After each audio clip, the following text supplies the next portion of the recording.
Birmingham GT RCs here, bringing you my HSP XSTR PRO brushless converted with my few upgrades that I've done to it so far. Give you a quick walk around of what I've done. Only small upgrades. Spray job was really quick. It's crap. Some of the paint's coming off, as you can see in some places. But I have got a black one on order, and I've got different rims coming, so I just did this because I wanted black rims. It was a quick spray. But I've got some blue caps on there, as you can see, all around. I've got some blue caps. Changed the shocks, all aluminium shocks. I've fitted lights in. Still waiting on shock tower. Everything else is still as it is, standard. Lights in the front and lights in the rear. Let's have a look under the hood.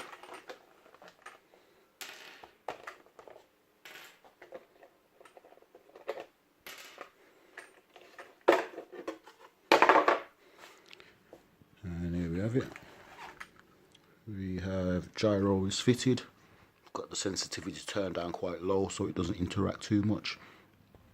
Servo, brushes, all the stuff you've already seen, all running sweet.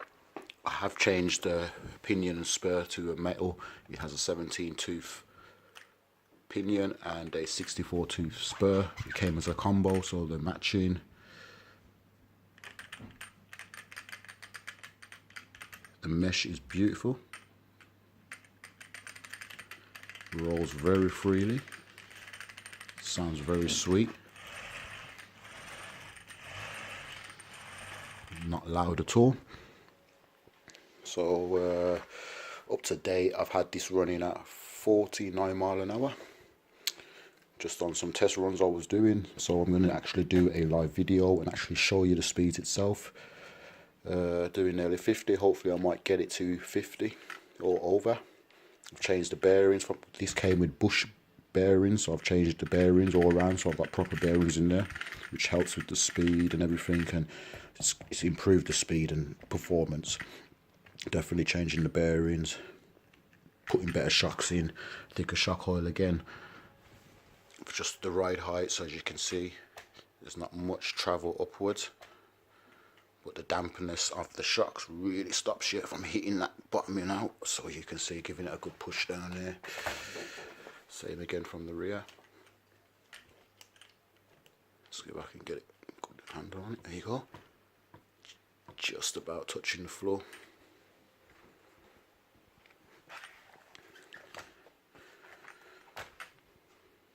So we're going to take this outside, and as you can see in shot, my A959B, which I have put the A979 body on just to get a bit more space to work with inside.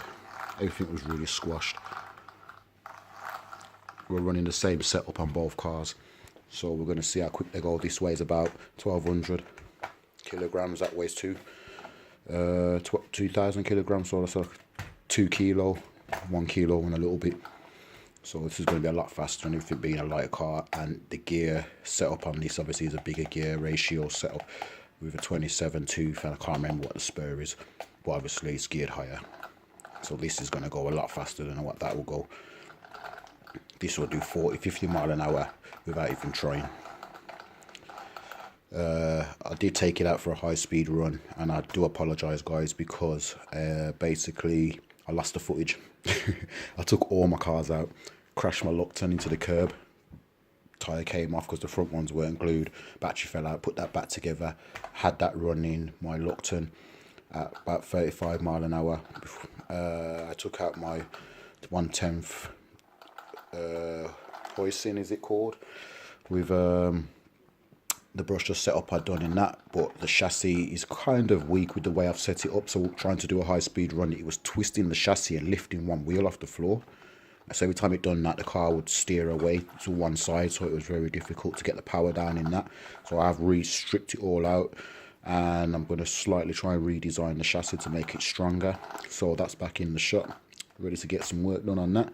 Parked up at the moment running. I've got my Locton, got my new car, and I've got my A959B, and I've got another A959B all metal parked up. But with this one now, I'm going to stick my GPS on the back, as you see. Got my drag wheelie bar. A few people have asked me how I've made it. As you can see, I think that spoiler bit comes off the rally car version of this A959B. I've added my spoiler to it, a few brackets, metal brackets, twisted the brackets, some bolts through, a wheel off a table or whatever it is that these wheels come off hardware store I got it from.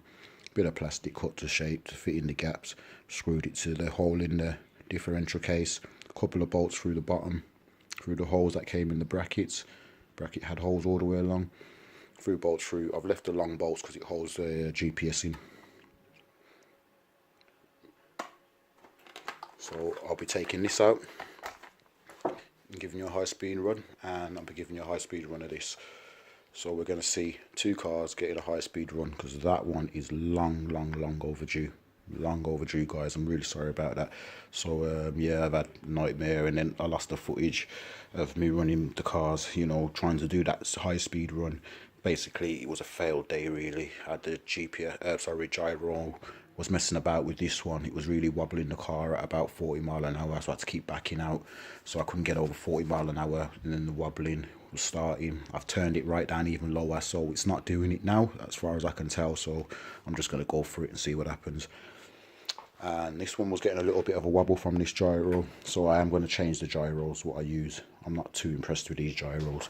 For the money, yeah, they're great, but yeah, for some reason they cause the car to wobble at a set speed, and when you adjust the gain, how powerful you want it to work, it gets rid of the wobble, but it only, basically the higher the speed you go, the more then it starts to wobble. If you turn it up really high, it wobbles at low speed. So yeah, it's really difficult. You have it really low, it's barely doing anything in the correction sense, but it does help the car still to drive straight even when it's really low. So that's a good thing, still having it, just that I'd like it to actually work at high speed and low speeds. And that's it. As we're recording this video, I'm actually uploading a video now. Well, it's rendering to get uploaded to YouTube, so you've probably already seen the one before this with me giving it some night runs and so forth on the 3S. Now I'm gonna give you a high speed run with the little upgrades I've made to it.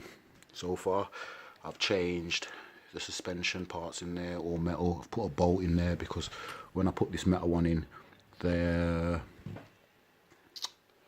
what do you call this thing, servo saver, the spring and everything, this little disc thing was winding itself loose every time you was turning the wheels and winding itself up to really loose. So I put a bolt over it.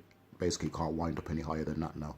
I am going to find a slightly thinner bolt, so I've got just a little bit more play. But yeah, if I can, I don't know if I can do this with two hands.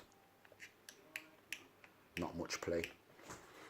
So I've got that quite tight, so the steering's quite tight, but servo can handle it. You know, it's all metal. I've left the plastic rods and I will be leaving them as plastic. I may change these arms. I've got some metal hubs coming, so I may order myself some metal arms, but we'll be leaving all these plastic to give a little bit of flex. Apart from that, guys, everything is as it is. Ready to take these two out. Stay tuned.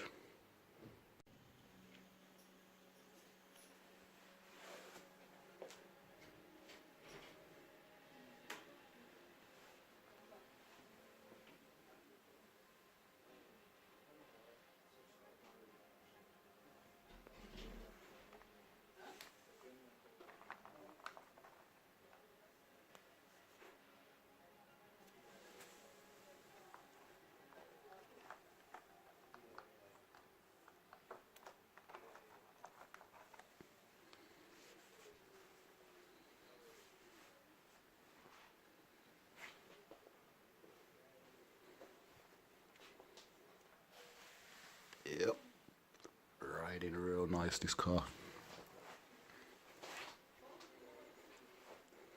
Riding real nice. Beast of a car. And my new machine.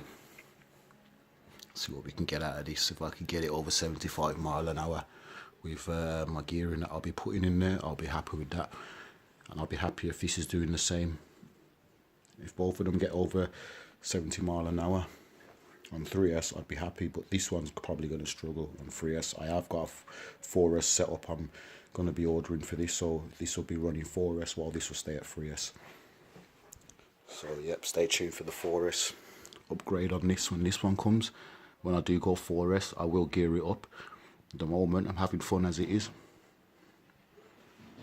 49 mile an hour, and this one I've had it just going over 40 mile an hour, but I have to keep backing out, but I know it can do way more than that. This car will easily do 60 mile an hour. I've had it easily. I just haven't had it on with the GPS, so yeah, I'm gonna get you that, guys. Weather's crap here in England, so yeah, it's a nightmare trying to get out without it being raining and so forth, because I don't drive my car in the rain. I don't really like taking it out when it's wet, but hopefully I'll have these two out for you, definitely.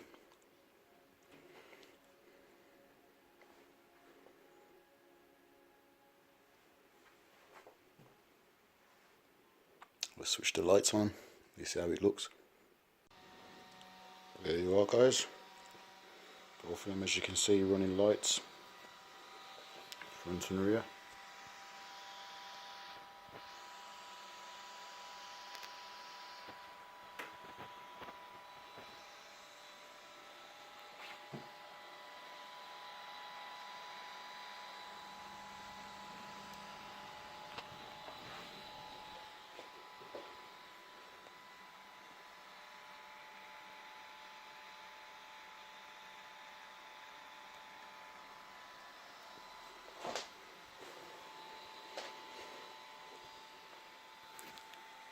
Perfect for night time, evening running.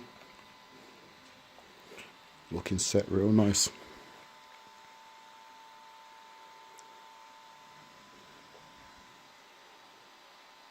Now let's see how fast they go. Birmingham GT RCs.